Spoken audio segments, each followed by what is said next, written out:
Hi guys! Welcome to my channel. In this episode ay i-review natin ang action cam na ginagamit ko pang motovlog.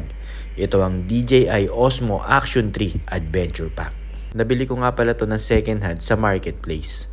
Very good quality at halos brand new condition pa siya. Ang pinaka nagustuhan ko dito ay meron siyang kasamang 3 battery. Bawat battery nito ay tumatagal ng halos 2 hours. Kaya naman pwede na itong gamitin sa biyahe. At mas tumatagal pa ang bawat battery kapag hindi mo ito tuloy-tuloy na ginagamit. Isa pa sa pinakagusto kong feature ng Adventure Pack ay merong lalagyanan ang 3 battery. At pwede mo silang i-charge at the same time dahil i-connect mo lang ang iyong cable sa box ng battery. At ang pag-charge ay halos 2 hours lang, fully charge na lahat ng battery mo at pwede mo na ulit gamitin to para sa vlog mo sa biyahe. Eto nga palang video na to ay isang sample ng actual na biyahe ko gamit ang DJI Osmo Action 3. Naka normal wide HD quality na 60 fps. Pwede mo pa rin tong i-zoom at malinaw pa rin naman ang kalalabasan nito. Kung gusto mo pa ng mas malinaw na kuha ay pwede mo pang i-4K ang video nito. Yun nga lang ay medyo mabigat na yun sa SD card. Pero kung malaki naman ang memory ng iyong SD card, walang problema kung laging 4K ang videos mo. May mga accessories din na nabibili sa Lazada at Shopee kung saan mo pwedeng ilagay ang DJI Osmo Action 3. Parang katugma rin nito ang GoPro at katulad din ng ibang fittings ng mga action cam.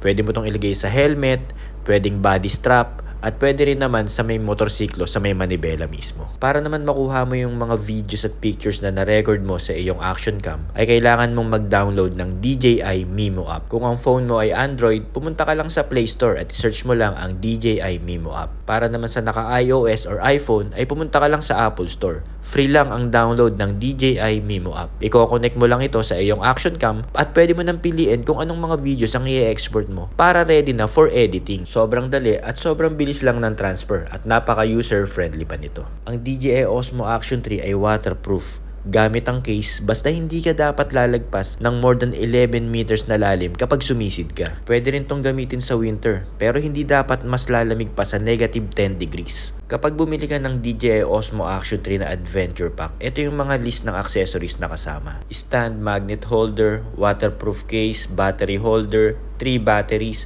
selfie stick, at C-type USB cable charger. Ito nga pala guys, ang mga sample video na kuha ko gamit ang DJI Osmo Action 3.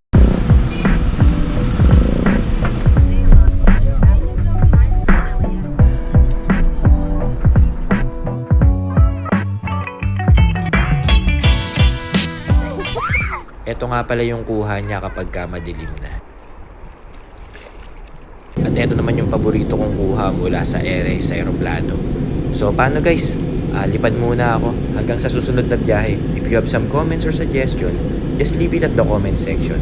And don't forget to subscribe to my channel. Hanggang sa muli mga katropa.